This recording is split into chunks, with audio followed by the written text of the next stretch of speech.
Et bonjour à tous, c'est Arthur, l'éco-citoyen qui vous parle d'économie circulaire, mais pas que. Et aujourd'hui, devinez quoi? Eh bien, on va parler d'économie circulaire, justement.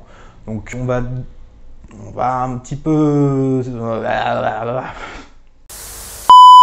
Et tout de suite, on va voir qu'est-ce que l'économie circulaire, c'est-à-dire de quoi c'est composé, quels sont ses différents domaines d'action, quels sont ses piliers qui la composent, et comment on peut l'intégrer dans la vie de tous les jours et au sein des entreprises. Tout de suite, après l'intro.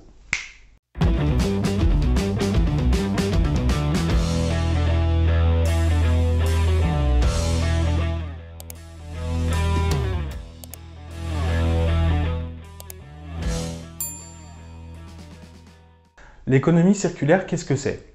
Eh bien, c'est un concept, une approche systémique qui tente à réduire considérablement notre consommation de matières premières et d'énergie non renouvelables. En 2014, l'ADEME, l'Agence de l'environnement et de la maîtrise de l'énergie, a créé un graphique nous permettant de comprendre de quoi était composée cette économie. Donc c'est une approche qui est composée de 3 grands domaines d'action, eux-mêmes composés de 7 piliers, qu'on va voir tout de suite.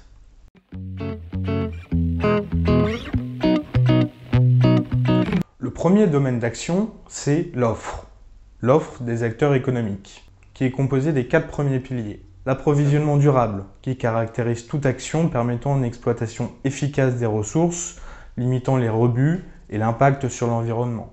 Deuxièmement, l'éco-conception, c'est la conception écologique d'un produit, qui vise toute action prenant en compte dès la conception d'un produit ou d'un service l'ensemble de la consommation des impacts environnementaux de ce produit ou de ce service. L'EIT, l'écologie industrielle et territoriale, c'est agir ensemble à l'échelle locale. C'est ce qui consiste à s'organiser entre acteurs locaux afin d'échanger et de mutualiser des moyens qui visent à réduire C'est ce qui consiste à s'organiser entre acteurs locaux afin d'échanger et de mutualiser des moyens pour réduire les consommations et l'impact sur l'environnement. Quatrièmement, l'économie de la fonctionnalité. Vendre l'usage, pas le produit. C'est-à-dire vendre les services d'un produit plutôt que les produits eux-mêmes, réduisant ainsi les besoins en équipement, en ressources, de matières premières, et rendant obsolètes des pratiques comme l'obsolescence programmée.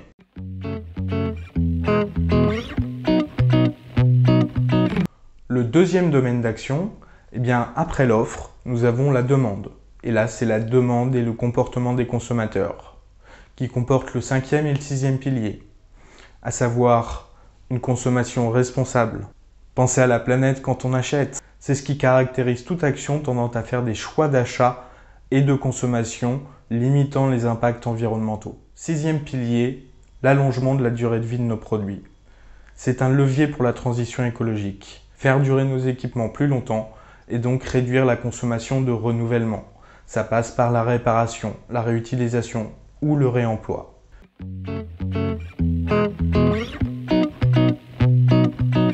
Enfin, le 3e domaine d'action est la gestion des déchets, qui passe par le recyclage, car la nature, elle, ne produit pas de déchets.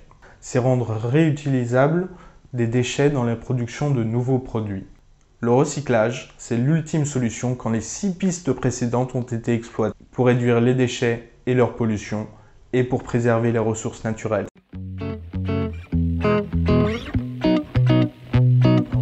J'espère que vous êtes maintenant au point avec l'économie circulaire, car nous sommes tous responsables.